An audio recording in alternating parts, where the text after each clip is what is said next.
కొన్ని మాటలు చదువుదాం.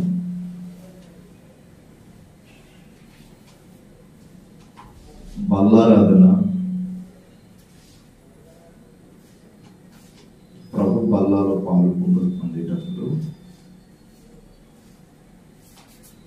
ఎలా ఉండాలి? బాప్తిసం తీసుకున్న నీవు కానీ, ఇచ్చిన నేను కానీ ఆ గుణంగా ప్రవర్తించి నడిచే మీరు కానీ, మిమ్మల్ని గాడిలో పెట్టుటకు ఎన్నుకోబడిన మేము కానీ ఎలా ఉండి రొట్టె విరిస్తే మన జీవితాల్లో మేలు చేస్తాడో బైబిల్లో కొన్ని మాటలు స్పష్టంగా రాశారు. ఈరోజు నా అంశం దేవునికి ఇష్టలు. ఎవరు దేవునికి ఇష్టలు? పాపం చేసేవాడా? అతిక్రమమును దాచిపెట్టుకునేవాడా? ఏళ్ల మీద వాళ్ళ మీద చాడీలు చెప్పేవాడా? ఎవడు? కొరింథీయులకు రాసిన మొదటి పత్రిక 10వ అధ్యాయం 5వ వచనాన్ని, కొరింథియన్స్ చాప్టర్ 10, కొరింథీయులకు రాసిన మొదటి పత్రిక 10వ అధ్యాయం 5వ వాక్యం.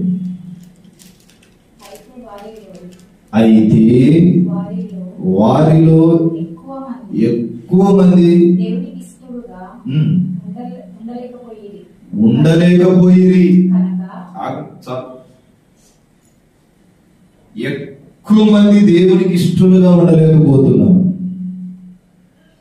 అంటే అక్కడ మెన్షన్ చేశాడు, చాలా తక్కువ మందే దేవునికి ఇష్టలుగా బ్రతుకుతున్నారు.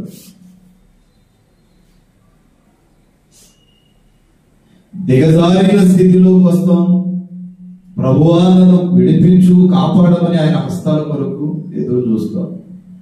దేవుడు ఆ స్థితి నుండి తొలగించిన తర్వాత మరలా వెడలిపోతున్నాం. ఎక్కువ మంది, కొద్దిగా అక్కడ తక్కువ అనలేదు, అక్కడ ఎక్కువ మంది ఆయనకి ఇష్టలుగా ఉండలేకపోతున్నారు అంటున్నాడు. భార్యను ప్రేమించకపోతే భర్తకు ఆ రోజు కూడుండదు. ఉండదా? ఉండదా? ఏమన్నా అక్కేమని అన్నదేంటి? సైలెంట్గా ఉన్నాం. భర్తను ప్రేమించకపోతే భార్యకు బంగారం, ఆ నెలలో బట్టలు ఏముండవు. అవునా కదా? అయితే ఇది లోక సంబంధమైన భార్యాభర్తలుగా దేవుడు ఏర్పాటు చేశాడు. కానీ వాక్యం సెలవిస్తుంది, నువ్వు ఎటైనా తిరిగిరా. ఏ భార్య అయినా ఊరుకునేది, ఎటైనా తిరిగిరా. సాయంత్రానికి ఇంటికి వచ్చి ఒక్క గంట నాతో సమయాన్ని గడిపితే సంవత్సరం గడిపినట్టు అనిపిస్తుంది వాళ్ళకి. ఈ ఫార్ములా తెలియక ఇంట్లో గొడవలు రేపుకుంటాం మనం. ఎవరినైనా అడగండి, ఇదే చెబుతారు. ఒక్క గంట చాలు, పగలంతా నేటేం తెలియదా. సాయంత్రానికి పక్కన కూర్చొని వాళ్ళతో కలిసి ఒక ముద్ద అన్నం తిని కాసేపు ఇంటి విషయాలు, భవిష్యత్తును గురించిన విషయాలు, పిల్లలను గురించిన విషయాలు మాట్లాడుకుంటూ ప్రేమగా ఏ వారానికో, ఏ నెలకో, ఏ సంవత్సరానికో అట్లా బయటికి తీసుకెళ్తే ఆ కుటుంబంలో గొడవలు రావు. భార్య కూడా అర్థం చేసుకునేదే ఉండాలి. బైబిల్లో రాయబడుతుంది కదా, నీవు నీ భర్తకు లోబడి ఉండు. జేబులో రూపాయి ఉందో లేదో కూడా గమనించాలి, గుర్తించాలి, వివేచించాలి. చెట్టు మీద కోతి నాకు కావాలి, తీసుకొస్తావా లేదా, తీసుకురాకపోతే విడాకులు ఎత్తాను అన్నట్టు ఉండకూడదు. లేరంటారు అట్లాంటి వాళ్ళు. చీర కొనిపి లేదని డివోర్స్, నిన్న సాయంత్రం ఒక కేసు వచ్చింది నా దగ్గరికి. ఆమెకు రోజు చికెన్ కావాలంట. ఈ రోజు చికెన్ తీసుకొస్తే ఇది సగం ఊడుకుండా అయిపోతుంది. ఇంకా మళ్ళీ వాళ్ళకి 4 ఆడపిల్లలు. ఎట్లా అడగబుద్ధి అవుతుంది?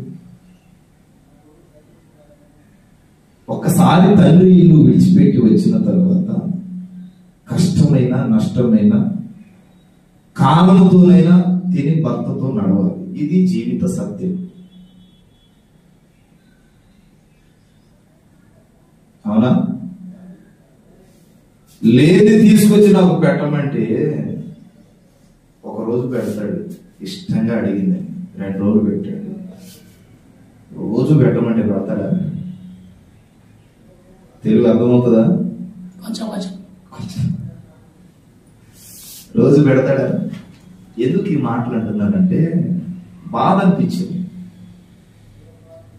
మరలా దేవుని శరీరములో పాలు పంపులు పొందేవారే, ఆయన శరీరాన్ని విరిచేవారే, ఆయన రక్తాన్ని తాగేవాడే. మరి కుటుంబంలో సమాధానం అంటూ లేదు.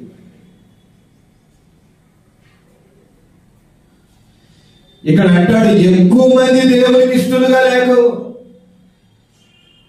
ఎక్కువ మంది దేవునికి ఇష్టలుగా బ్రతకలేకపోతున్నారు. మరి ఎంతమంది ఉన్నారు అంటే తక్కువ మంది. దేవుడు అద్భుతం చేస్తేనే నమ్ముతాం, దేవుడు ఆశ్చర్య కార్యాలు చేస్తేనే నమ్ముతాం, దేవుడు హెచ్చిస్తేనే నమ్ముతాం. ఏదైనా రోగం వచ్చినా, ఏదైనా పేదరికం సంభవించిన ఆ పేదరికములో నుండి దేవుడు విడిపిస్తేనే దేవుడు అంటాం. విడిపించకపోతే చర్చికి పోతారుగా మీరు, మీ దేవుడు మిమ్మల్ని బాగు చేయలేదా అంటారు. ఎవరు ఎన్నెన్నా నా దేవుడు నన్ను విడిచిపెట్టాడు అని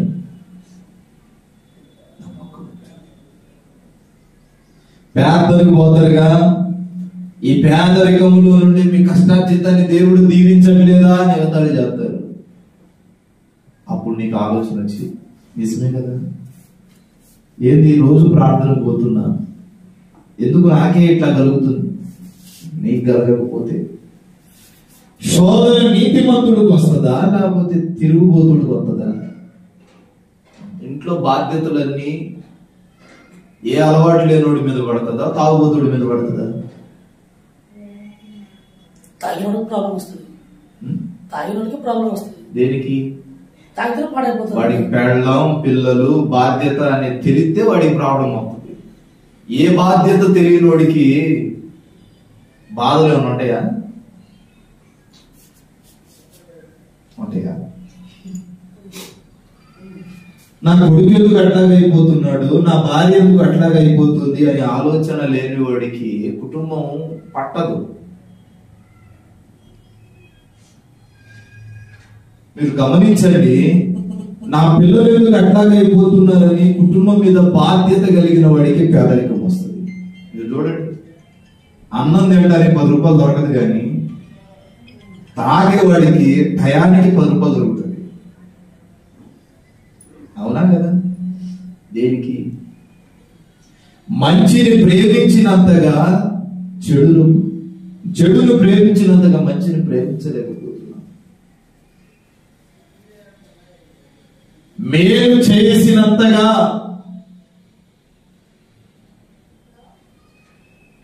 కీడు చేస్తున్నంతగా మేలు చేయలేకపోతున్నాం.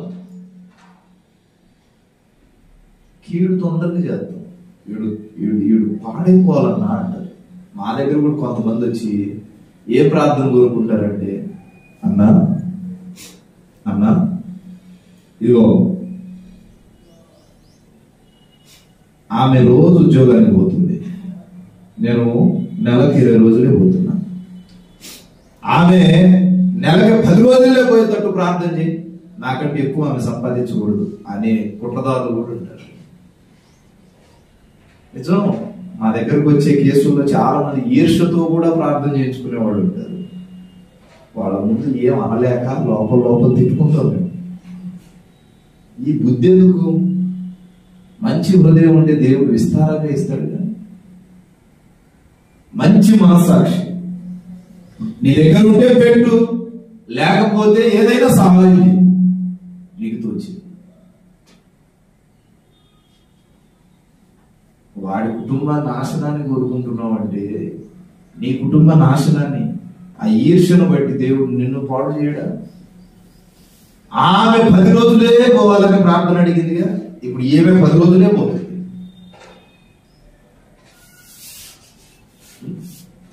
ఆమె 10 రోజులే పోవాలి, 20 రోజులు ఇంటికాడ కూర్చోవాలని అన్నదిగా. ఇప్పుడు ఈమె 20 రోజులు ఇంటికాడ కూర్చొని 10 రోజులే పోతుంది. కారణం ఏంటంటే వాడు సార్ అన్నాడంట, పని కొంచెమే ఉంది కనుక 2 రోజులకు ఒకసారి రా అన్నాడట. ఇప్పుడు 2 రోజులకు ఒకసారి అంటే వారానికి ఎన్ని రోజులు? 3 రోజులు, 4 వారాలు. అర్థమైంది? ఎవరి నాశనాన్ని అయితే కోరుకుంటామో బైబిల్ సెలవిస్తుంది, తాను తవ్విన గుంతలో వాడే పడక మానడు. ఈరోజు నేను ఈ సందర్భానుసారమైన వాక్యాన్ని బోధించట్లేదు, కానీ దేవునికి ఇష్టడై ఉంటే రొట్టె విరవాలి. అదే అంటున్నాడు. ఎక్కువ మంది ఇష్టం లేని వారే ఉన్నారంట, తక్కువ మంది ఇష్టం కలిగిన వాళ్ళు ఉన్నారు. ఎక్కువ మంది ఇష్టం లేని వారు అందరూ ఇష్టపడితే ఈరోజు మతోన్మాదం ఉండదు, ఈ కుట్రలు గొడవలు ఉండదు.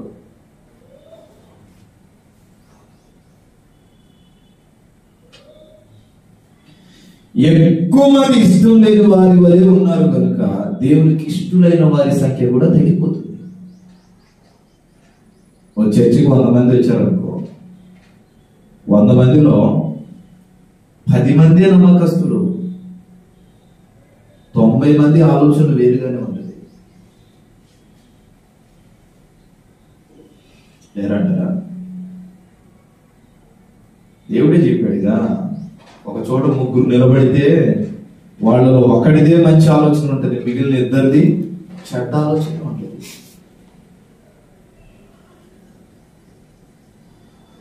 అపోస్తలుడైన పౌలు కొరింథీ సంఘానికి రాస్తూ తెలియజేస్తూ చెప్తున్న వాటిని పైనంటాడు, సహోదరులారా ఈ సంగతి మీకు తెలియజేయుటకు నాకు ఇష్టం లేదు. అంటే మీకు చెప్పాలంటేనే నాకు సిగ్గేస్తుంది, మీకు చెప్పాలంటేనే నాకు బాధ కలుగుతుంది. ఏంటంటే అదేదనగా మన పితరులందరూ మేఘం క్రింద నుండి వారందరూ సముద్రములో నడిచిపోయేది, అందరూ మేఘములోను సముద్రములోను మోషేలోనికి బాప్తీసం పొందిరి, అందరూ ఆత్మ సంబంధమైన ఒకే ఆహారమును మరి మీరు ఏ ఆహారం అది? ఈరోజు ఉదయం ప్రభు నాతో మాట్లాడాడు. 4 గంటలకు లేచిన, 1 గంట 1.5 చూసిన,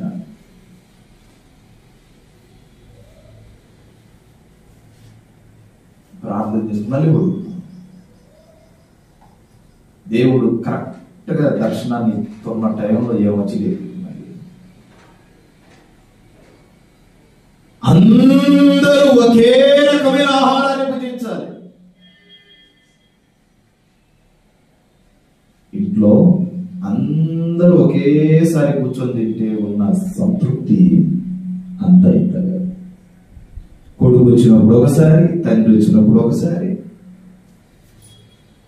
కూతురు వచ్చినప్పుడు ఒకసారి పెడుతూ ఉంటే ఈ తల్లికి అన్నం వంట పట్టిద్దా?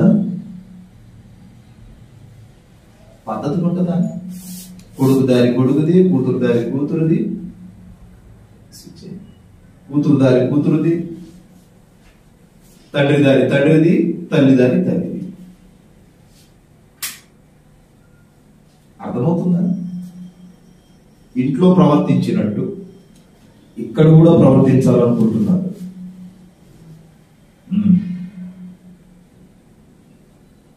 ప్రభు బల్ల అంటే అందరూ ఒకేసారి వస్తే ఇచ్చే బల్ల. అప్పుడు తీర్మానం చేశారు, ఒకళ్ళ ఒకళ్ళకి ఇద్దరికి, అప్పుడు ఒకళ్ళకి బల్లారాధన. పళ్ళెములో చేతులు పెట్టి కడిగేటప్పుడు అందరూ ఒకేసారి కడగాలి. ట్యాప్ ఒకడు పోయి కడుగుతూ ఉంటే నీళ్లు వేస్ట్, సమయం వేస్ట్.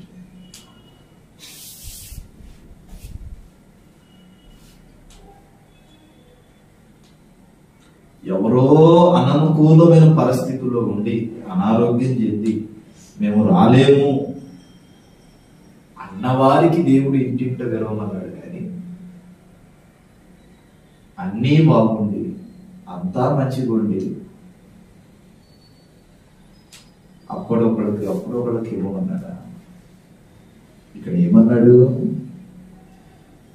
అందరూ ఆత్మ సంబంధమైన ఒకే ఆహారాన్ని, శరీర సంబంధమైన ఆహారం మీరు ఇంట్లో తింటున్నారు. ఆత్మ సంబంధమైన ఒకే ఆహారాన్ని అందరూ భుజింతురు. అది వాక్యం కావచ్చు, దైవ శరీరం. కానీ రేపటి నుండి పొరపాటున వచ్చే నెల ఉంది మేము ఎప్పుడు వస్తాం అంటే కుదరదు. షార్ప్లీ 11 గంటలకు ప్రారంభించబడుతుంది ప్రార్థన. ఒక్కడికి వచ్చినా ఇచ్చేస్తారు. తర్వాత మళ్ళీ బల్లారాధన 6 నెలల దాకా ఇవ్వను. 6 నెలల దాకా రొట్టె ఇవ్వను. రానోళ్ళందరికీ చెప్పండి. మొదటి నెలలో బల్లారాధన ఎప్పుడు తీసుకుంటారో చివరి నెల దాకా ఆ రోజు ఎన్ని పనులున్నా రొట్టె విరిస్తేనే సంఘ సభ్యుడు. 1-2 సార్లు అంటే ఎక్స్క్యూజ్ చేస్తా గాని పదే చేయండి. 6 నెలల దాకా రొట్టె విరువని వాడు శాపగ్రస్తుడు అనుంది. బాప్తీసం పొంది రొట్టె విరవకపోతే శాపాన్ని పొందుతారు. ఇప్పుడు మీకు శాపం కావాలో ఆశీర్వాదం కావాలో తెలుసుకోండి. మరలా చెబుతూను 6 నెలల దాకా రొట్టె ఇవ్వను. ఎవరైతే బల్లారాధన 1 నెల పాల్గొనరు పొందరో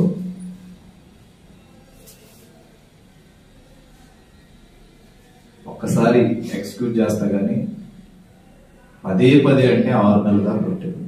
రేపు మార్చి నెల నుండి రానోళ్ళకు కూడా చెప్పాను. గుంటూరులో అందరూ ఒకేసారి వచ్చేస్తారు.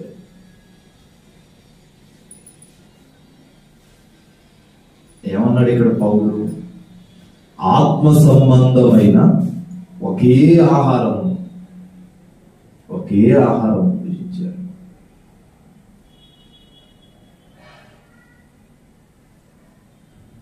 అందరూ ఆత్మ సంబంధమైన ఒకే పానీయమును ఏం చేశారట? పానం చేశారు.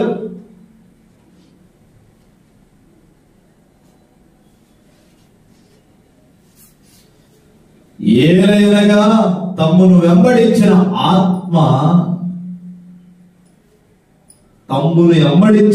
ఆత్మ సంబంధమైన బండలోనిది వారు త్రాగారు. ఆత్మ సంబంధమైన బండ అంటే నేను ఆరాధిస్తున్న పరిశుద్ధ గ్రంథం. ఆత్మ సంబంధమైన బండ అంటే నేను బోధిస్తున్న క్రీస్తు ప్రభు. బండ మీదనే ఇల్లు కట్టబడుతుంది. ఏ బండ? క్రీస్తు అనే బండ మీద కట్టబడి ఇప్పుడు ఆయనలో నుండి వచ్చిన ఆహారమును అప్పుడు కింద అంటాడు ఆ బండ క్రీస్తే. ఇప్పుడు ఏ బండగా ఉన్నావు నువ్వు? ఏ బండ దగ్గర ఉన్నావు?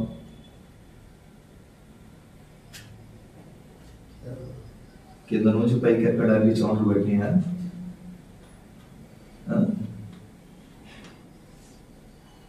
పట్టిందా?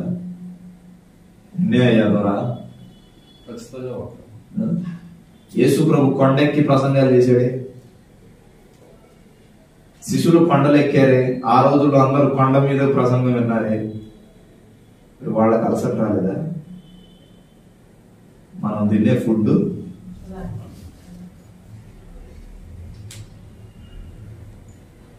దేవుణ్ణి చూడాలి, ఆయన సమయాన్ని గడపాలి అనుకున్న వాళ్ళకి అలసట కాదు.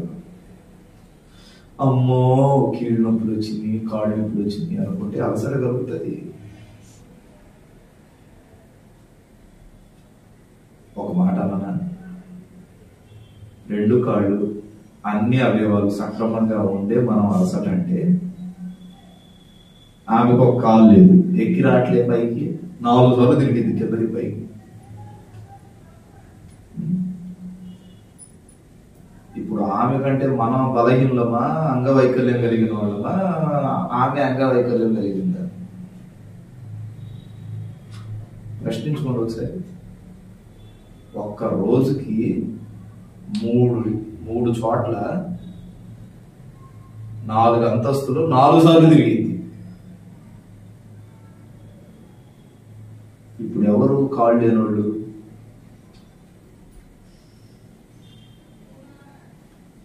చెప్పండి. శరీరానికి పని పెడితే ఆశీర్వాదం అట్లాగే ఉంటుంది. ఇట్టాగే కార్ దిగి, ఇట్టాగే ఆటో దిగి, ఇట్టాగే బస్సు దిగి వచ్చి కూర్చుందాం అనుకున్నోడికి చెమట పట్టదు. చెమట పడితే మంచిది. శరీరానికి పని ఇవ్వాలి. పని ఇవ్వకుండా ఉన్నామంటే సోమరుళం అయిపోతాం. ఎక్కడ ఎముకలు అక్కడే పట్టుకోవాలి. తిరుగుతూ ఉండు, ఎంత హెల్తీగా ఉంటావు. అక్కడే కూర్చో, బలహీనత. చూడండి, పల్లెటూరులో రైతులు రోజు పని చేస్తారు, వాడికి బీపీ ఉండదు, షుగర్. మరి మనం శరీరానికి పని పెట్టకుండా కూర్చుంటాం కనుక మనకు బీపీలు, షుగర్లు ఎక్కువ. రైతు ఎక్కువ రోజులు బతుకుతాడు, మనమే తొందరగా చదువుతాం. ఎవరిని అడిగినా నిన్నగాక మా ఊర్లో షుగర్ ఉండి హార్ట్ అటాక్ వచ్చి ఒక చచ్చిపోయింది. ఎందుకు ఈ మాటలు చెప్తున్నామంటే ఆశ ముఖ్యం.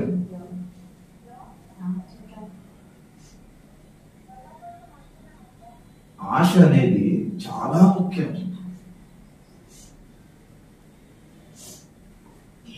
ఆశ లేకుండా ఏ పని చేయలేము. నేను ఈ పంట అంతా కోస్తాను అనే తపన ఎంత ఉంటుందో, నేను ఖచ్చితంగా చేయగలను అన్న ఆశ కూడా అంతే ఉండాలి. అప్పుడే దాన్ని జయిస్తాం. ఇంత వ్యయ ప్రయాసాలతో రెట్లు కట్టుకొని నడిపించడం నాకు అవసరమా? చెప్పండి. కానీ ఏ విధము చేతనైనను దేవుడు సహాయం చేస్తాడు.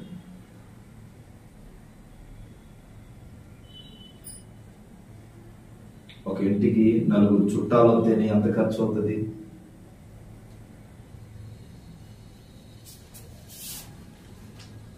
వారం సంఘానికి విందు చేయాలి అంటే ఎంత ఖర్చు అవుతుంది? ఆలోచించాము ఈ రోజైనా. ఆశ ఉండాలి. నా దేవుడు చూస్తున్నాడు. ఏనాటికి పరిచర్య సిగ్గుపరచబడదు.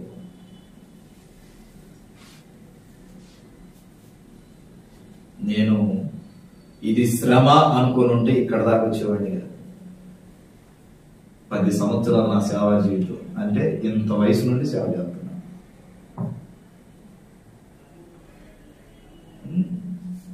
ఒక అన్య కుటుంబం నుండి రక్షింపబడి ఇంత వయసులో దేవుడు నాతో మాట్లాడాడు.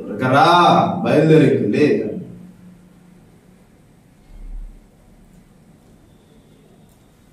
మనుషుల్ని చూసి నేను సేవ చేస్తే ఎప్పుడో పడిపోయేవాడిని.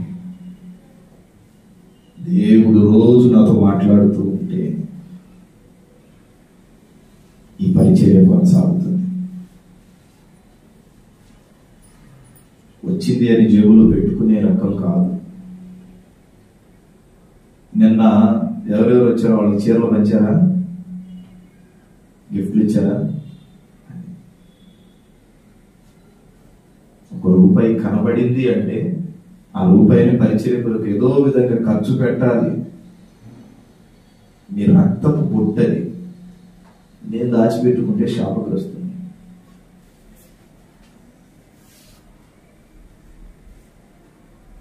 వాక్యం సెలవిస్తుంది, అందరూ ఒకే ఇంటిలో ఒకే ఆహారమును భుజించి ఒకే పానీయమును తాగారు.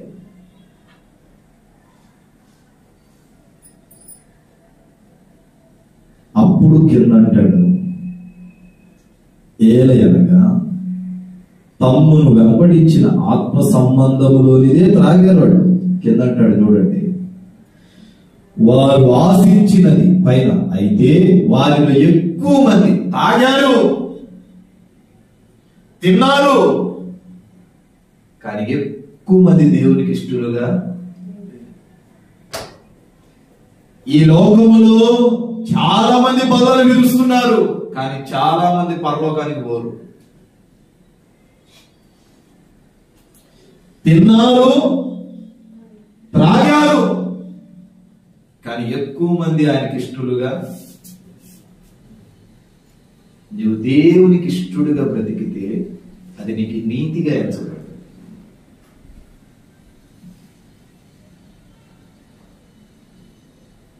మీరు గమనించండి, ఒక తండ్రికి 4 కుమారులు ఉంటారు. 4 కుమారులని ఆ తండ్రి, 4 కుమారులకి తండ్రి మీద ప్రేమ ఉంటుందా అంటే అస్సలు ఉండదు. 4 4 ఆలోచనలు. కానీ 4 ఎవడో ఒకడు ఉంటాడు మనస్సాక్షి కలిగిన వాడు. చూస్తాడా లేడా?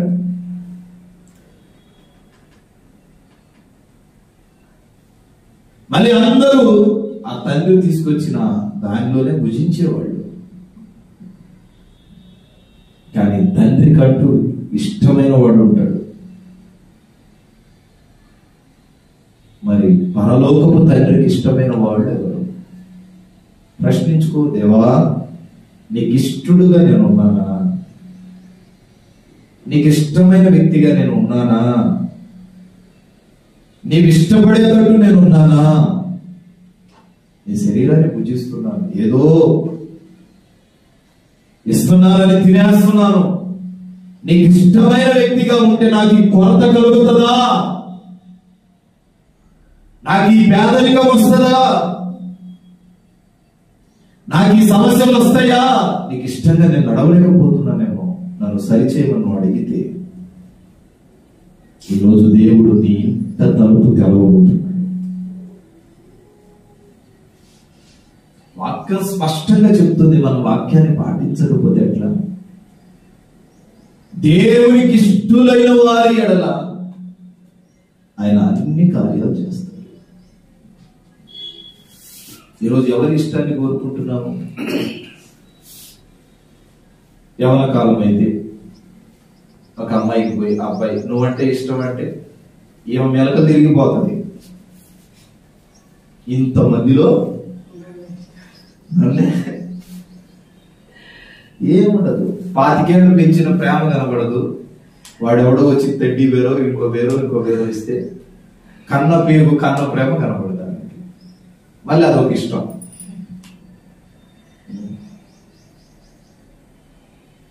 నాకు తెలిసిన ఒక అమ్మాయి ఉంది విశాఖపట్నంలో, విజయవాడలో.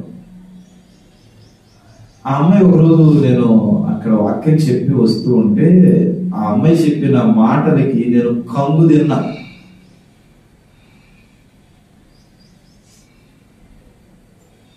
షాక్ అయ్యా నేను.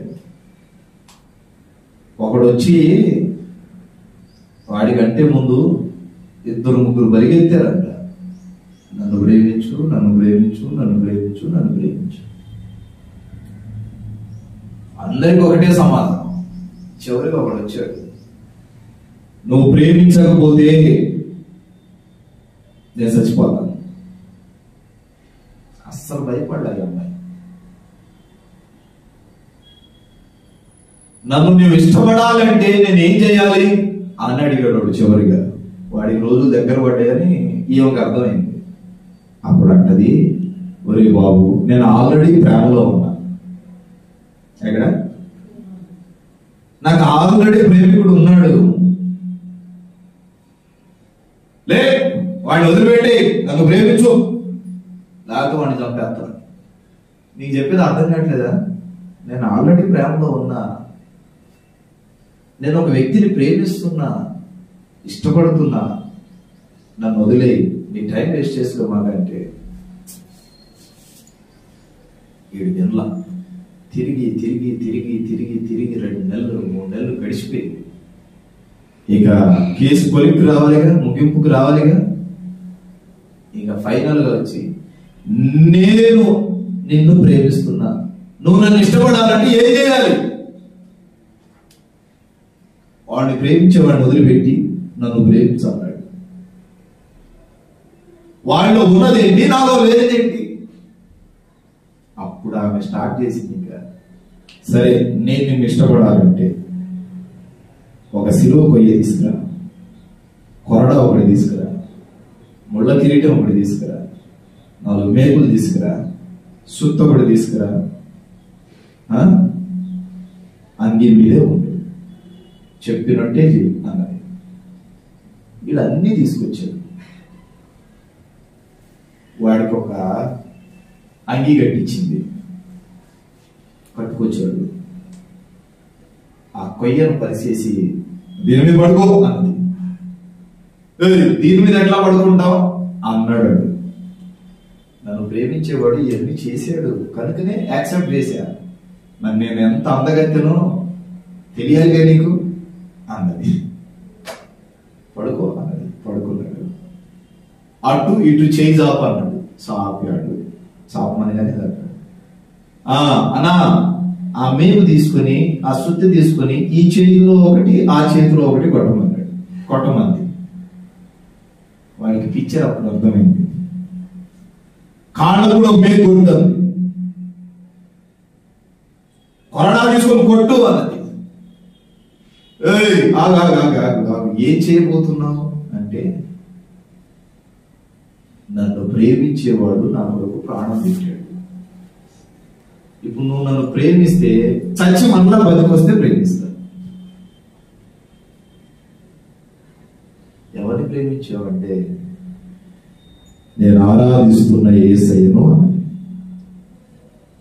ఆయన నా పాపాల వరకు చనిపోయాడు, ముళ్ళ కిరీటం పెట్టబడ్డాడు, కొరడాలతో కొట్టబడ్డాడు, సాధువుల శరీరము దున్నబడ్డది.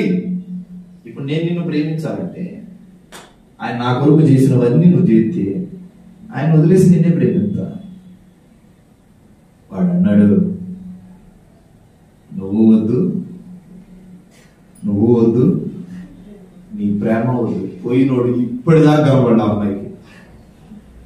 అమ్మాయి ఇంజనీరింగ్ చేస్తుంది, ఇప్పుడు దాకా సాఫ్ట్వేర్ ఇంజనీర్, నెలకి 70,000 సంపాదిస్తుంది.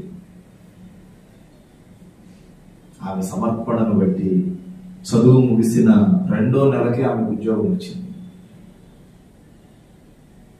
తండ్రి లేడు, తల్లి ఒక్కటే. ఎంత ఒడంబడిక చూడండి. మిమ్మల్ని అడిగాను అనుకో, అన్న ఆ అబ్బాయి అంటే నచ్చావా ఇష్టమన్నా మెడకి ఒకటి ఇయ్యాలని కదున్నా. 25 ఏళ్ళు పెంచిన తల్లిదండ్రుల ప్రేమ గుర్తుకురాదు కానీ వాడెవడో వచ్చి ఆ పూలు ఒకటి, అదే గులాబీ పూలు ఒకటి తీసుకొని, టెడ్డీబేర్ ఒకటి తీసుకొని మురిపించడానికి ఏదైనా చూపించాడంటే మెరుపులు తిరుగుతారు. ఏంటి సారు ఏంటి? 25 ఏళ్ళు కష్టపడి పెంచినోడికి ఈయన ఇంకా అర్థం కాదా? నువ్వు ఇంకా అర్థం కాదు. ఈయనకేం అర్థమయ్యావు నువ్వు? నాకు అర్థం కాదు. 25 ఏళ్ళు కలి పెంచిన తల్లిదండ్రులకే చాలా సార్లు మనం అర్థం కావు ఏ టైంలో ఎట్లా ఉంటాం. నేను నిన్ను బహుగా పరిశోధించి పరిశీలించి తెలుసుకున్నాను అంటాడు. మళ్ళీ ఏం తెలుసుకున్నాడు? నిన్ను నట్టేట వదిలిపెట్టుకోవడం తెలుసుకున్నాడు. కల్వరిలో యేసయ్య చూపిన ప్రేమ ఏంటో చెప్పనా? ఒకటే ఒడంబడిక, ఒకటే ఒడంబడిక. క్రీస్తు ప్రభు చూపిన ప్రేమ ఒకటే ఒడంబడిక. మెలకలు తిరగలాట. ఏమన్నాడు? మెలకలు తిరిగాడా? లేరంటారా? ప్రేమ గోమ ఎక్కువ లేదా? ఏమో సైలెంట్ ఉన్నామంటే నాకు డౌట్ వస్తుంది.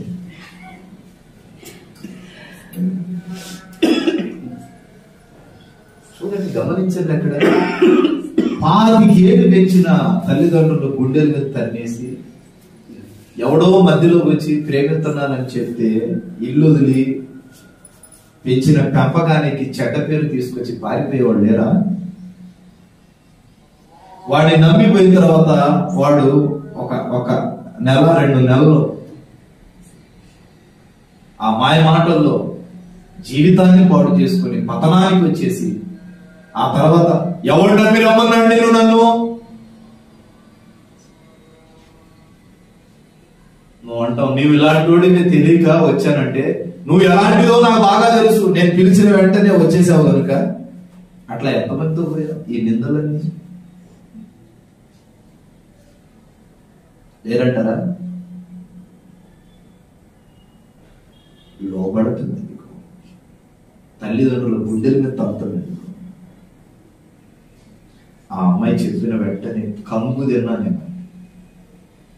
ఆ రోజు నుండి ఈ రోజు వరకు పరిశుద్ధతను కాపాడుకుంది.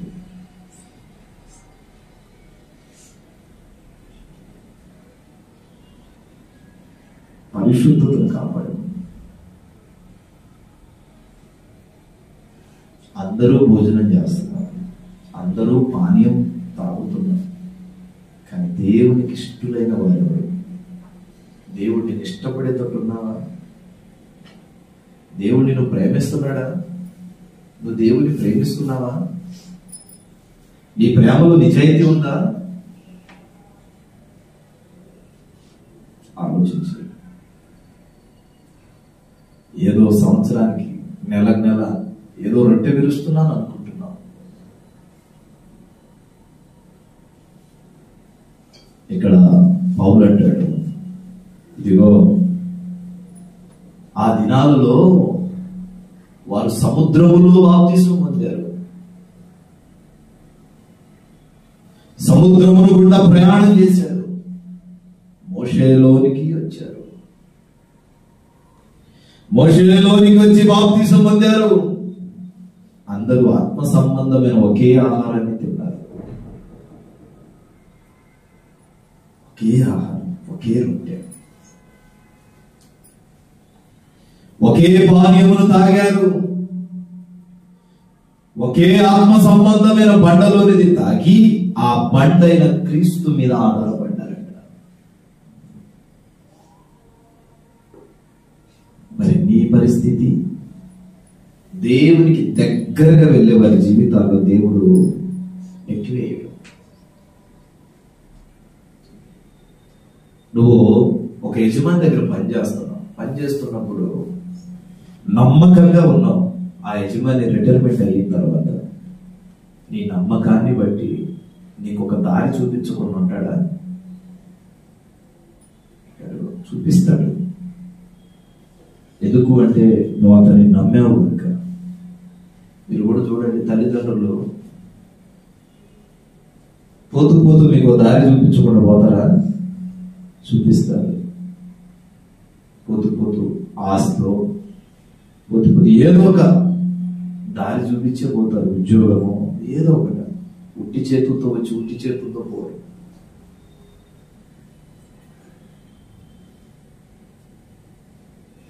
ఎందుకంటే చేరువై ఉన్నారు, వాళ్ళు దగ్గరగా ఉన్నారు.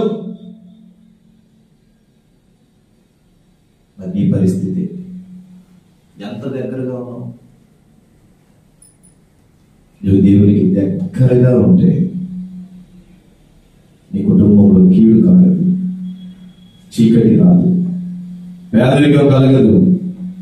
నేను బలహీనుడను అని నువ్వు అనవు. నా దేవుడు రోజు రోజుకి బలాన్ని ఇస్తాడు. చూడండి ఇక్కడ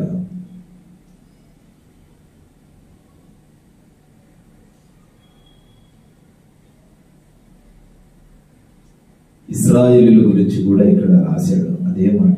అయితే వారిలో ఎక్కువ మంది దేవునికి ఇష్టలుగా ఉండలేకపోయేది కనుక వారు అరణ్యములో సంచారం చేశారంట.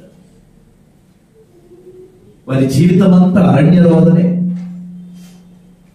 వారి జీవితం అంతా పేదరికమే. దేవుడు నీలో లేకపోతే, నువ్వు దేవుల్లో లేకపోతే, నువ్వు దేవునికి దగ్గరగా లేకపోతే, దేవుడికి దగ్గరగా లేకపోతే, కళ్ళు తెరిచినా కళ్ళు మూసినా అరణ్య మార్గమే కనబడుతుంది, ఏ ఆధారం కనబడదు. ఎందుకు నేను ఇలాగైపోతున్నాను అనే ఆలోచనలు వస్తున్నాయి అంటే దేవుడు నీకు దగ్గరగా లేడని అర్థం.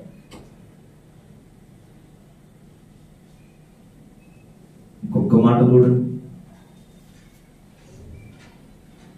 10వ అధ్యాయం 6వ వాక్యం, అక్కడే దాని కింద, వారు ఆశించిన ప్రకారం మనము చెడ్డ వాటిని ఆశింపకుండునట్లు ఈ సంగతులు మనకు దృష్టాంతములుగా మారే.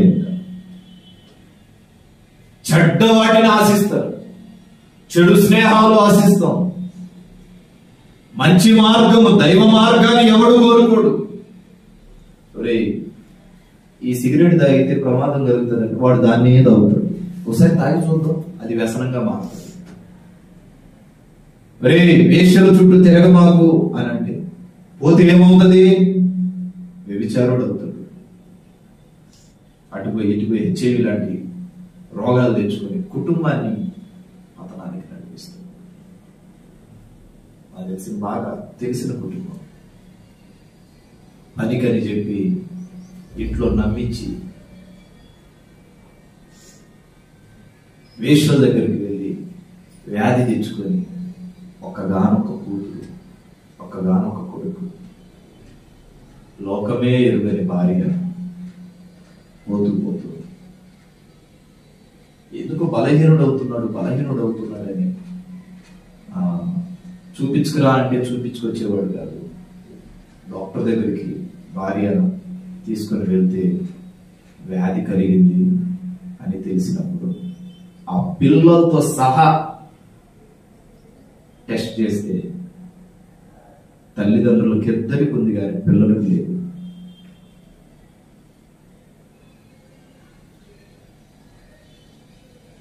తల్లిదండ్రులకు ఎట్లా ఉందంటే తండ్రి వ్యాధి తల్లికి వచ్చింది. చాలా పరిచయం అనుకుంటున్నాం. టయానికి ఒక్కడు ముద్ద పెట్టలేని వాడికి పోతూ వ్యాధిని అంటించి చచ్చిపోయాడు. చనిపోయి కూడా 2 సంవత్సరాలు అవుతుంది.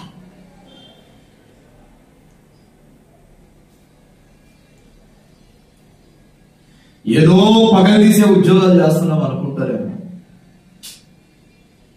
నీ యజమానుడి త్రోవ తప్పుతున్నాడు అన్న విషయం నీ మనస్సాక్షి నీకు చెప్పినా కొంతమంది సపోర్ట్ చేస్తారు.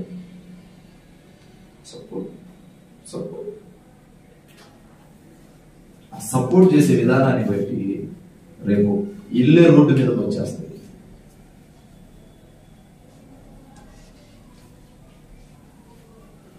ఇప్పుడు ఆ పిల్లల పరిస్థితి ఏంటి?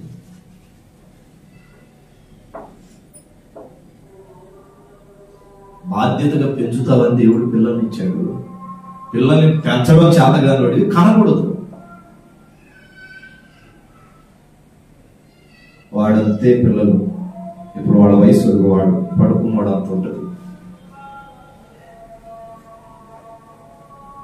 చేతుల్లో ఉన్నప్పుడే చనిపోయాడు తండ్రి. ఇప్పుడు వాళ్ళ పరిస్థితి ఏంటి?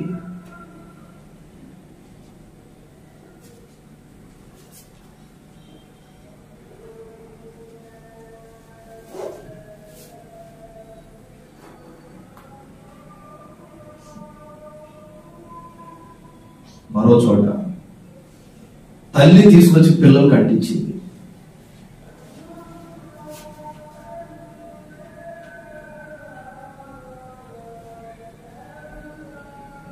పైపెచ్చు అంటది, ఇది నా ఇష్టం.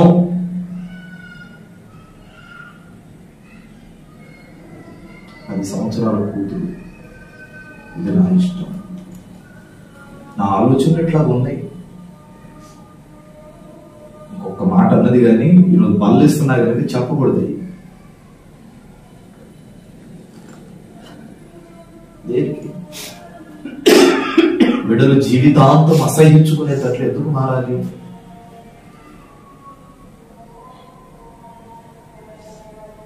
బల్లాలో చేతులు పెడుతున్నాం. పవిత్రంగా ఉన్నావా? పరిశుద్ధంగా ఉన్నావా? క్రీస్తు స్వారూప్యంలో ఉన్నావా? నీ కుటుంబం పరిస్థితి ఏంటి? నీ యజమానుడి పరిస్థితి ఏంటి? గాడిద పేడ గాడిద పేడ ఏడుకో ప్రభువుని. నువ్వు గాడిద పేడ చేసే స్నేహాలన్నీ మంచి స్నేహాలు అనుకోడు. దేవుడే చెప్పాడు కదా, నిజమైన స్నేహితుడు అది నేనే.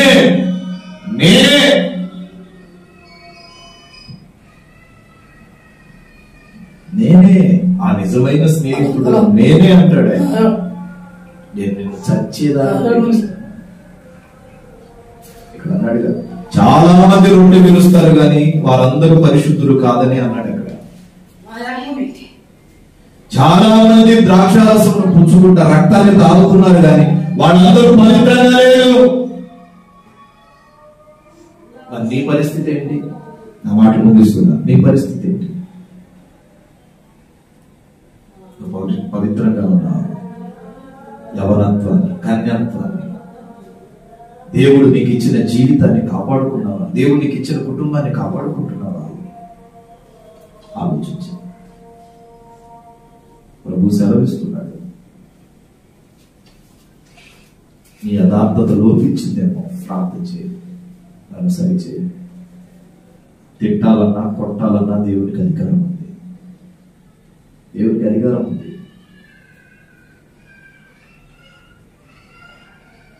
కొద్దిగా దూరం దేవుడు విడిచినట్టే అనిపిస్తుంది. అలా నీవు 2 బొట్లు కన్నీళ్లు కారిస్తే నీ దగ్గరకు వచ్చేస్తాడు.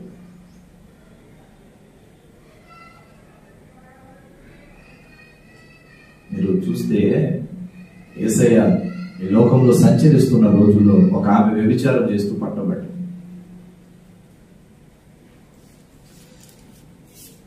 వాళ్ళు వచ్చి అంటారు, బోధకుడా ఈమెను రాళ్లతో కొట్టి చంపమని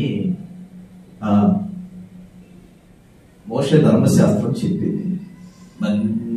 నువ్వేమంటావు? ఇప్పుడు నేను దైవ కుమారుని అని నువ్వు అంటున్నావు కదా, మరి నీ ఫార్ములా ఏంటి? ఆయన అంటాడు, నీలో ఏ పాపం చేయనివాడు, పుట్టినది మొదలుకొని ఏ తప్పు చేయని వాడు మొదటి రాయి అని చెప్పి ఏదో రాసుకుంటూ ఉండగా అందరూ వెళ్ళిపోయారు. ఇప్పుడు అర్థం ఏంటి? అందరూ. అప్పుడు అంటాడు, అమ్మా ఎవరు నిన్ను శిక్షించలేదా? లేదయ్యా. అయితే నేను ఏ పాపము చేయనివాడిని, నేను శిక్షించే అధికారం ఉంది, కానీ నేను కూడా శిక్షించను, క్షమిస్తున్నాను. ఈమె పోతూ అన్నది, దొరక ఈ రోజే దొరికానా అంటే రేపు కూడా పాపం చేయాలని ఉందిగా ఈమెకి. మనం కూడా ఈరోజు బల్లారాధన అంటే పవిత్రంగా తెల్లబట్టలు పెట్టుకోవాలి, శుద్ధంగా.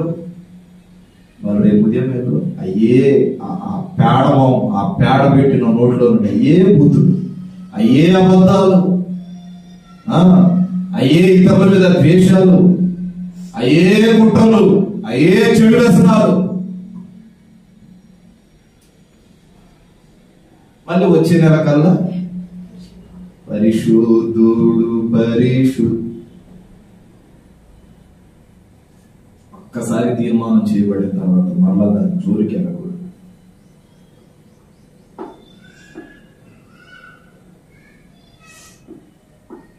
సిద్ధపరచబడాలి. ఈ రాత్రే దేవుడు నీ ప్రాణాన్ని తీసుకుంటే ఎక్కడికి పోతావు? రేపు పరిశుద్ధంగా ఉంటానని చెప్పి ప్రార్థన చేద్దాం. ఈ రాత్రి చస్తే ధనవంతుడు ఏం చేశాడు? రాత్రికి రాత్రి చచ్చాడు దెబ్బకి.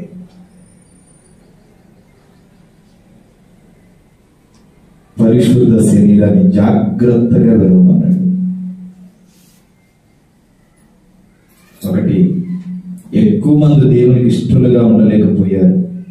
దైవ శరీరాన్ని తిన్నారు కానీ ఇష్టలుగా లేదు. రెండవది, చెడ్డ వాటిని ఆశించమాకండి అన్నాడు కానీ వాళ్ళు ఆశించారు. మీరు కూడా ఆశిస్తే దేవుడు శాపాన్ని నీ ఇంట పంపిస్తాడు. మూడవది 7వ వచనం చదవండి. అక్కడే కొరింథీ 10వ అధ్యాయం 7వ వాక్యం. 1 కొరింథీ 10:7. జనులు తినుటకును త్రాగుటకును కూర్చుండి ఆడుటకును లేచి వారు రాయబడినట్లు వారిలో కొందరి వలె మీరు విగ్రహారాధికులై. ఇప్పుడు ఏం చేస్తున్నారు? మూడవది ఏంటంట? విగ్రహారాధన. దేవుని కంటే ఎక్కువగా నీ కొడుకును ప్రేమించిన, దేవుడి కంటే ఎక్కువగా నీ భర్తను ప్రేమించిన, దేవుని కంటే ఎక్కువగా నీ పిల్లలను ప్రేమించిన, దేవుని కంటే ఎక్కువగా నిన్ను నువ్వు ప్రేమించుకున్నా విగ్రహారాధన చేస్తున్నావు. చాలాసార్లు అంటారు ఏం చేయను, బుధవారం ఉపవాస ప్రార్థన శుద్ధీకరణ గురించి మాట్లాడడానికి సరిపోతుంది. మీకు మిగిలిన విషయాలు ఎట్లా మాట్లాడాలి? మీ ఆదివారం సాయంత్రం ఆరాధన ఏమో మనం వచ్చేది 6ంటికి, పోయేది 7:30.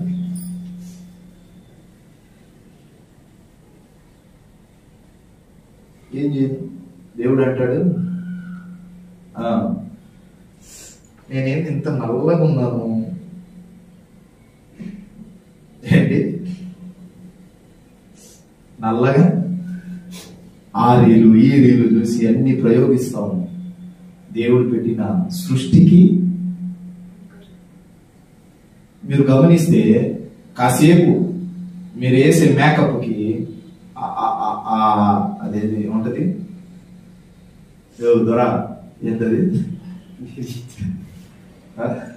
అదేదో మాస్క్ లాగా ఉంటది కదా, పిల్లలు మాస్క్ పెట్టుకుని బెదిరిస్తారు కదా, అట్లా మీరు వేసే మేకప్ ని ఆ మాస్క్ లాగా అనుకోండి. ఈ మాస్క్ వేసుకొని ఉన్న ముఖం కంటే మాస్క్ లేకుండా ముఖమే అందంగా ఉంటుంది కాదా?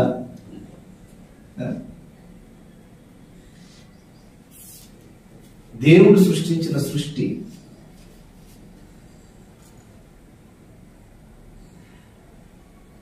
మన వస్త్రధారణ కావచ్చు, మన అలవాట్లు కావచ్చు, మన ఆలోచన కావచ్చు. ఒకప్పుడు జడ ఇక్కడ దాకా కట్టేవాడు. ఎక్కడ దాకా? నడుము దాకా. 5 సంవత్సరాలకు ఒకసారి కత్తిరించారు, కత్తిరించి ఇప్పుడు ఎంత? ఈ పుస్తకం అంతా. ఇప్పుడు ఫ్యాషన్ ఏం చెప్పనా? జడ వేసుకోవడం కూడా లేదు, ఫ్రీగా వదిలేద్దాం. బైబిల్లో ఏమన్నారో చెప్పనా?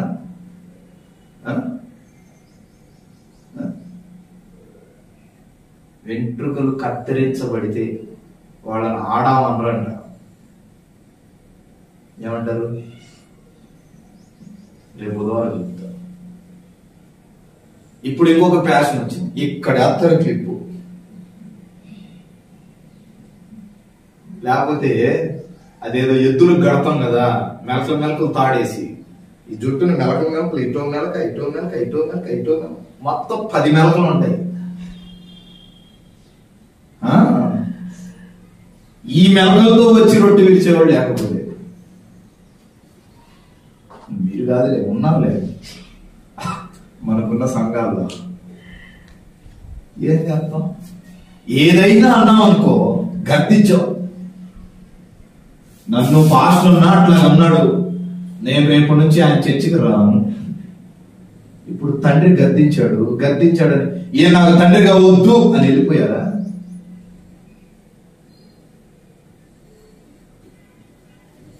గద్దింపునకు దైవజనులకు మాట అంటాం. అది నీలో నువ్వు సరి చేసుకోవడానికి ఉపయోగపడుతుంది. నన్నే అంటాడో అంటే నిన్ను కాకపోతే ఇంకెవరిని అంటాడు? నిన్ను కాకపోతే ఎవరిని అంటాడు చెప్పండి? తండ్రి తన బిడ్డలను అంటాడా, లేకపోతే పరాయి వాళ్ళని పోయి నువ్వు ఎందుకు ఇట్టాకున్నావు అంటే గోవగట్టు ఒకటి ఎత్తాడు? అర్థమవుతుందా? తండ్రి తన బిడ్డలను అంటాడా, లేకపోతే పక్కింటోళ్ళ పిల్లల్ని హెచ్చరిస్తాడా? ఇప్పుడు మిమ్మల్ని కాబట్టి ఎవరన్నాలా? తన బిడ్డలు పవిత్రంగా పరిశుద్ధంగా ఉండాలని సరి చేసుకుంటాడు. తాను చెడిన కోతి వనమంతా చెడగొట్టినట్టు నువ్వు చెడిందే కాక నీ కుటుంబం అంతా చెడగొడతావు. నేను చాలాసార్లు చెప్తా, కుమారుడి ప్రవర్తనను చూసి తండ్రి ఎలాంటి వాడో చెప్తారు, కుమార్తె ప్రవర్తన చూసి తల్లి ఎలాంటిదో చెప్తారు. అదేనా? కుమారుడు త్రాగుబోతుడైతే తండ్రి సరిగ్గా పెంచలేదని ఆ పెంపకం మీద అర్థమైపోతుంది. తండ్రి మాటకు గర్దింపునకు లోబడిన కుమార్తె హఠాత్తుగా చెప్తారు. ముగిస్తున్నా ఇంకా. కనుక మీరు దేవుని మాటకు లోబడ్డారో లోబడలేదో పరీక్షించుకొని విరవబడే శరీరం. పరీక్ష అవసరం. విజయం కలగాలంటే పరీక్ష పెట్టాలి. మీకు పరలోకం కావాలంటే ఈ పరీక్షలు కావాలి. శుద్ధి చేసుకో, పరీక్షించుకో. ఆయన శరీరం నీ దగ్గరకు వస్తుంది. నోటి మాట ద్వారానైనా అబద్ధం ఆడమాకు. నీ పిల్లలకు అది శాపంగా ఉంటుంది. ఆలోచనల ద్వారా తప్పు చేయమాకు, తలంపుల ద్వారా తప్పు చేయమాకు. ఓరనే మాట జారేస్తాం, ప్రతిదీ రికార్డ్ అవుతుంది. పౌలు అంటాడు, పరలోకమందు మీరు భూమి మీద మాట్లాడు ప్రతి మాట పరలోకమందు రాయబడుతుంది అన్న మాట మాత్రం, విషయాన్ని మాత్రం మర్చిపోదు. నీ మాట అవునంటే అవునుగా ఉండాలి, కాదంటే కాదుగా ఉండాలి. అంతే. పరిశుద్ధత కలిగి జీవించండి. మిమ్మల్ని మీరు పరీక్షించుకోండి. నా దేవుడు మిమ్మల్ని మీ కుటుంబాలను దీవించి ఈ మాటలు మీ వెనుకడిలో ఉంచును గాక. బల్లారాధనకు వెళ్ళే ముందు బల్లారాధనకు తొలి పలుకులు చదవండి ఒకసారి. తేదీ మలాకి గ్రంథం 3వ అధ్యాయం 18 నుండి చదువు. జాయ్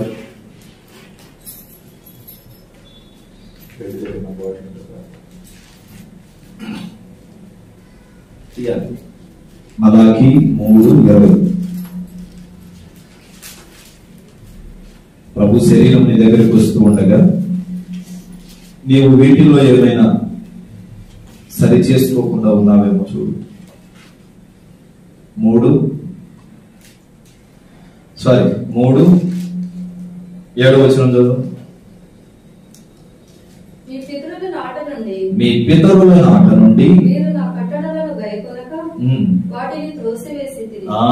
పితరుల నాట నుండి నా కట్టడలను గైకొనక త్రోసివేశారు. ఇప్పటి నుండే కాదు, నీ పితరులు ఏంటి ఆ కట్టడలు చదువు. అయితే బల్లారు ఎప్పుడైనా బల్లారాధన తీసుకునేటప్పుడు, ఎస్పెషల్లీ దేవుని శరీరాన్ని తినేటప్పుడు పరీక్షించుకోండి, పరీక్ష చేసుకోండి. ఇది చదువుకొని రొట్టె విరవండి. మీరు నా తట్టు తిరిగిన ఎడల నేను మీ తట్టు తిరుగుతాను. అంటే మీరు నా తట్టు తిరగట్లేదు కనుక నేను మీ తట్టు తిరగట్లేదు. కొన్నిసార్లు భార్య భర్తతో ఉంటుంది, భర్త భార్యతో ఇటు తిరుగు నాకలి చూపు, ఆ క్రియను కూడా ముఖం, ఒకళ్ళ ముఖం ఒకడు, ఈ లోకంలో ఒకళ్ళ ముఖం ఒకడు చూసుకుంటే ఏమవుతుంది? సైడ్ అవుతుంది. దేవుడి తట్టు తిరుగు, దేవుడిని తట్టు తిరుగుతాడు.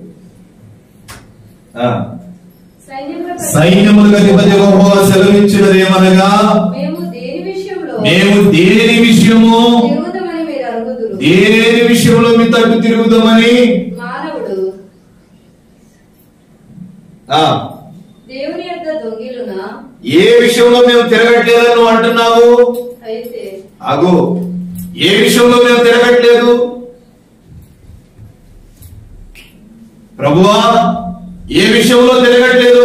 వారానికి 3 సార్లు ప్రార్థనకి రావట్లేదా? వస్తున్నాం లేదు, దేనికి వస్తున్నావు? తిట్టుకుంటూ పోతున్నావు. దేని విషయంలో తిరగట్లేదు అని నువ్వు కానీ అడిగితే ప్రభు సెలవిస్తున్నాడు. ఇప్పుడు చదువు, అక్కడ ఏమన్నాడు? పైన సైన్యములకు అధిపతి యెహోవా సెలవిచ్చినది ఏమనగా, అంటే దేవుడే చెప్తున్నాడు. దేని విషయంలో తిరుగుదమని మీరందరూ మీరు అడుగుతారు. మీరు మౌలుడు కాదు, వంకలు రంకలు వేసేవాళ్ళు. గుర్రానికి ముక్కుతాడు పెట్టకపోతే రంకలేస్తది. మీరు అడుగుతారు, నాకు తెలుసు, మిమ్మల్ని కన్నుండి నాకు తెలీదా అంటున్నాడు ఆయన. మానవుడు దేవుని యొక్క దొంగలునా, అయితే మీరు నా ఎంత దొంగలయ్యే ఉన్నారు. మీరు అంటారు, మేమేం దొంగతనం చేసామా? ఇక్కడ చర్చిలో మైక్ దొంగలు ఇచ్చామా? చేసామా? నేను అలా, దేవుడే అన్నాడు, మీరు నా దగ్గర దొంగలుగానే ఉన్నారు. నువ్వు దొంగవా దొరవా పరీక్షించుకో. దేని విషయంలో మేము దొంగతనం చేశామయ్యా? దేని విషయంలో మేము నీ యొక్క దొంగిలితిమని మీరందరూ హదియో భాగమును ప్రతిష్టార్పణలను ఈ యొక్క దొంగిలితి, దశమ భాగము 10వ భాగము నువ్వు కష్టార్జించిన కష్టార్జితములో నుండి దేవుని సొమ్ము దేవునికి ఇచ్చి కొన్నిసార్లు ప్రతిష్ఠ చేసుకుంటాం. ఏమని? ప్రభువా, ఇదిగో నాకు ఉద్యోగం ఎత్తే, చెప్తున్నా మీకు అర్థం అవడానికి. ఇప్పుడు మీతో దేనికి లేతాము. ఇప్పుడు మా పాస్టర్ గారు ఉన్నారు, ఆమంటది నాకు ఉద్యోగం ఎత్తి మొదటి జీతం ప్రభుకి ఇస్తానంది. ఇది ప్రతిష్టార్పణ. నాకు పిల్లల్ని ఎత్తే మొదటి వాడిని దేవునికి ఇస్తా, ఇది ప్రతిష్టార్పణ. దేని విషయంలో దొంగలై ఉన్నారంటే 10వ భాగం ఇయ్యక ప్రతిష్టార్పణ, రోజు కష్టపడి సంపాదించుకుని నెలకి వచ్చే ఆదాయంలో 10వ భాగాలు ఇయ్యక దేవుని శరీరాన్ని విరిచేస్తున్నారు. మీరు నా శరీరాన్ని తింటున్నారు, అది మీకు శాపం అంటాడు కింద. ప్రతిష్టార్పణ, ప్రతిష్ఠ చేసుకుంటాం. ప్రతిష్ఠ చేసుకున్న దాంట్లో కూడా 10వ భాగం తీయం. దేవుడు అడిగిన వెంటనే ఉద్యోగం ఇచ్చాడు. అందులో అడిగేటప్పుడే చెబుతావుగా, ఆయన అడిగాడా? అడగక ముందే చెబుతావు, నువ్వు ఉద్యోగం ఎత్తే ప్రతిష్టార్పణ ఇస్తాడు. చదువు.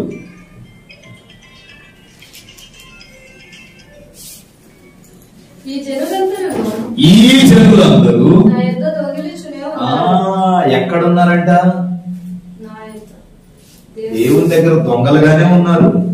దేనికి? 10వ భాగాలు ఇవ్వకుండా రొట్టె విరుస్తున్నాం. ప్రతిష్టార్పణలు ఒకవేళ ప్రతిష్ఠించుకుంటే ఆ ప్రతిష్టార్పణలు ఎత్తట్లేదు, ఇవ్వకుండా దొంగలు అవుతున్నారు. తర్వాత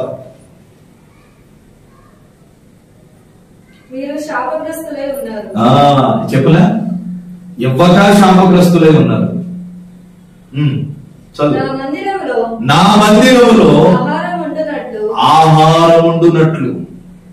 ఇప్పుడు అది వేరు, 10వ భాగం వేరు, అది కష్టార్జితం. ఇప్పుడు ఆహారం ఉండునట్లు 10వ భాగమందు మీ మీరు నా మందిర నిధిలోనికి తీసుకురండి. దీన్ని చేసి మీరు నన్ను శోధించిన ఎడల నేను ఆకాశపు వాకిళ్లను విప్పి పట్టజాలనంత విస్తారంగా దీవెనలు కుమ్మరించుదును. టిఫిన్ చేసిన వాళ్ళు ఎంతమంది? టిఫినీలు ఎవరు చేశారు? టిఫినీలు చేశారా? చేయలేదా? దేవుని స్తోత్రం. ఛాయలు ఎవరు తాగారు?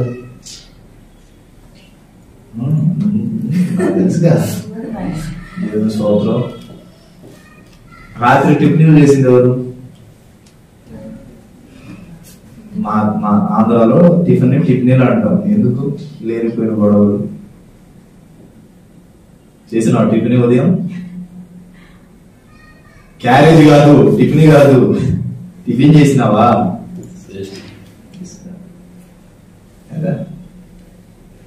సంవత్సరం అంతా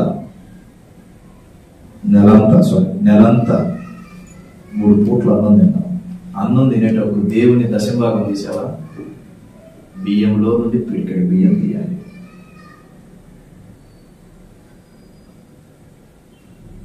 ఇక్కడ రాశాడు, నా మందిరంలో ఆహారం ఉన్నట్లు 10వ భాగం తీసుకురా.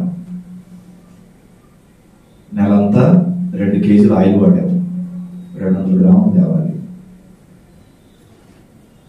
1 కేజీ కారం తిన్నాం, 100 గ్రాములు కారం తేవాలి. 2 కేజీలు కందిపప్పు తిన్నాం, 200 గ్రాములు కందిపప్పు తేవాలి. కొత్తిమీర, పుదీనా, జీలకర్ర,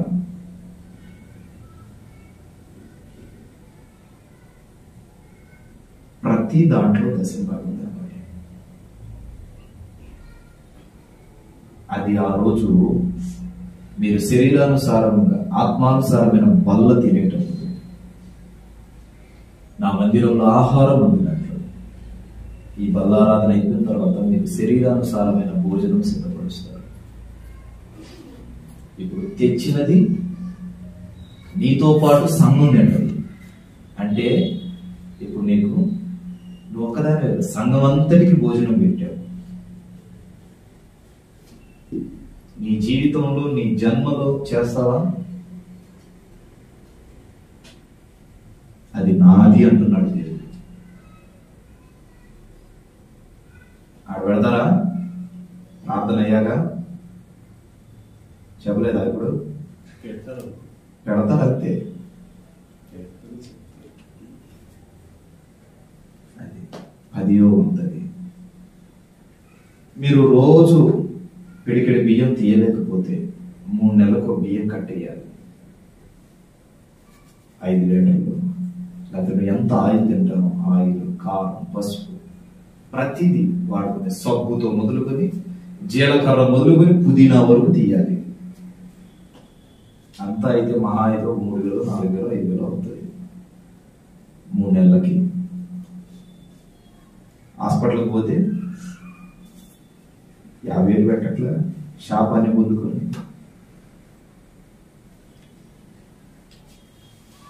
నీతో పాటు సంఘానికి, దేవుని బిడ్డలకు విందు చేసే ఓ మంచి సహృదయం ఉండాలి. చదువు. ఆహారం ఉండునట్లు పాస్టర్ గారు చెప్పారన్నమాట. మళ్ళీ చదువమ్మా, రిపీట్ చదువు. ఈ జనులందరూ నా యందు దొంగలై ఉన్నారు. మీరు శాపగ్రస్తులై ఉన్నారు. నా మందిరంలో, నేను చెప్పలా, అట్లా చూడమా, నా మందిరంలో ఆహారం ఉండునట్లు ఎస్పెషల్లీ మెన్షన్ చేశాడు. ఎక్కడ ఉండాలి? నాకు వద్దులే, ఎక్కడ ఆహారం ఉండాలి. ఒకటి, పేదోళ్ళు వస్తారు, ఏమీ లోను ఇల్లు గడవనోళ్ళు వస్తే మందిరంలోనిది తీసి వాళ్ళకి ఇస్తాం. మీరే తేకపోతే మీకు ఒక్కొక్కసారి కరువు వస్తుంది. కరువు వచ్చినప్పుడు మీరు తీసుకొని పోయి వండుకోవడానికి ఉండాలి కదా, ఉండాలా లేదా? ఎవరు మిమ్మల్ని 1 రూపాయి ఎవరు తినటానికి కూడా ఉండదు. అటువంటి పరిస్థితుల్లో ఆలోచన కలగాలి. దేవుని మందిరానికైనా దేవుడు ఏదైనా సాయం చేస్తాడు. అట్లాంటి సిచ్యువేషన్ లో దేవుడు తన గవినిలో నుండి నీకు తీసిస్తాడు. దానికోసం ఆహారం ఉండాలి. రొట్టె విరిచేటప్పుడు ఎస్పెషల్లీ ఇవి చేయాలి, చేయకపోతే పై చెప్పాడుగా మీరు శాపగ్రస్తులై ఉన్నారు. తర్వాత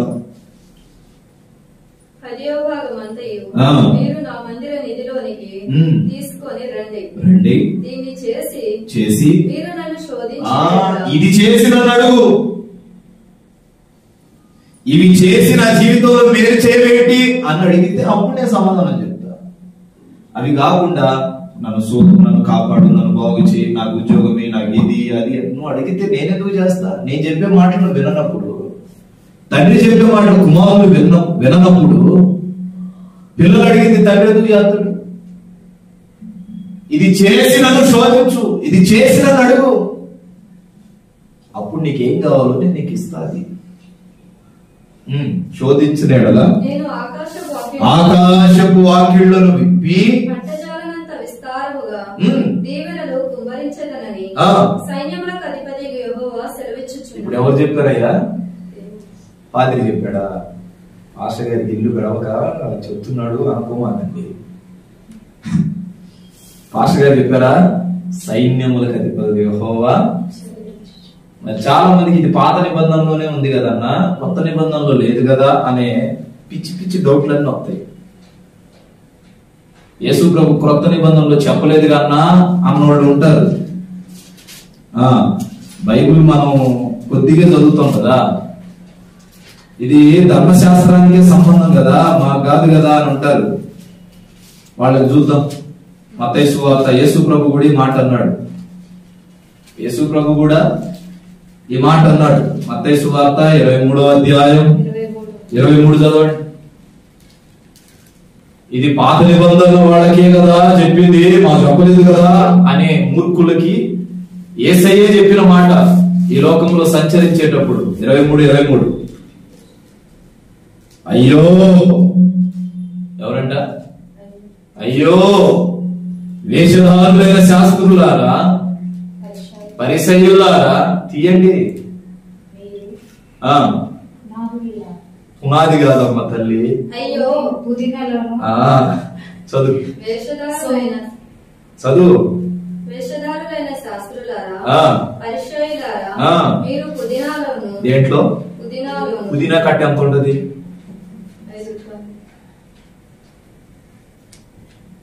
ఎంత? నెలకి ఎన్ని కట్టలు వాడతాం ఆయన?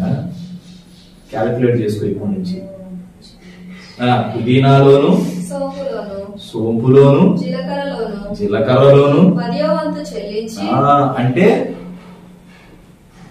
పుదీనా మొదలుకొని అన్నిటిలోను 10వ వంతు చెల్లించాలి. ధర్మశాస్త్రములో ఇది ప్రధానమైనది. దేవుని శరీరాన్ని విరిచే ముందు ఇది చెయ్యి. వేస్ట్ గా డాక్టర్లకు పెట్టడానికి డబ్బులు వస్తాయి కానీ దేవుని మందిరంలో దేవుని ఆజ్ఞ పాటించడానికి ఇష్టపడవు.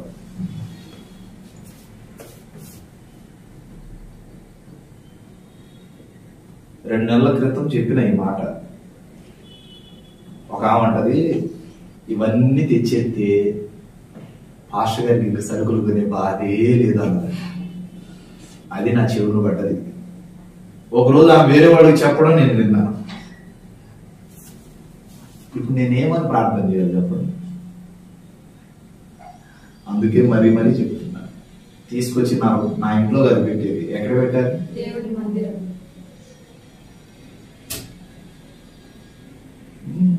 ఒక ఆయన అంటాడు, ఇవన్నీ ఉన్నాయా? ఉన్నాయా? దేవుడే కదా చెప్పింది, బైబిల్లోనే కదా చూపించిన, స్వంతగా ఏం చెప్పలేదుగా. ఉన్నాయి. బోధ అనేది జాగ్రత్తగా విను, కట్టబడతావు. ఇప్పుడు పాత నిబంధనలోనూ ఉంది, నూతన నిబంధనలో కూడా ఉంది. ఇది చేసి నన్ను అడుగు, అప్పుడు నేను నీకు మేలు చేయకపోతే అప్పుడు నన్ను అడుగు. ఇది చేస్తావా మనం అంటే? పేదరికం అనుభవించడానికైనా సిద్ధం, కానీ ఇది మాత్రం చెయ్యం. ఆలోచించి ఆజ్ఞను మెరపడు. ఆజ్ఞ అతిక్రమమే పాపం వల్ల వచ్చు జీతం మరణం అంటున్నాడు.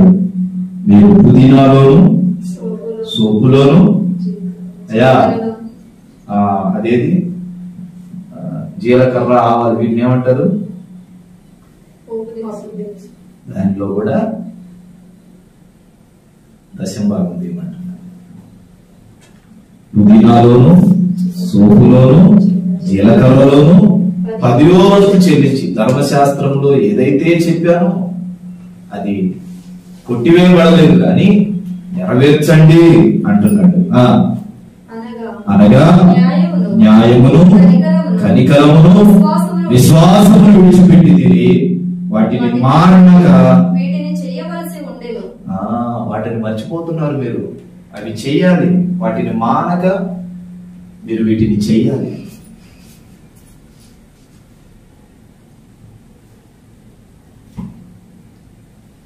బల్లారాధనలో దేవుని శరీరాన్ని తినేటప్పుడు ఇది ఆహారం. మరి నువ్వు దేవుని మందిరానికి తీసుకొచ్చే ఆహార పరిస్థితులు ఏంటి ఆలోచించేది. కొట్లలో దొరికే, అంగడిలో దొరికే సరుకు కాదు ఆయన శరీరం.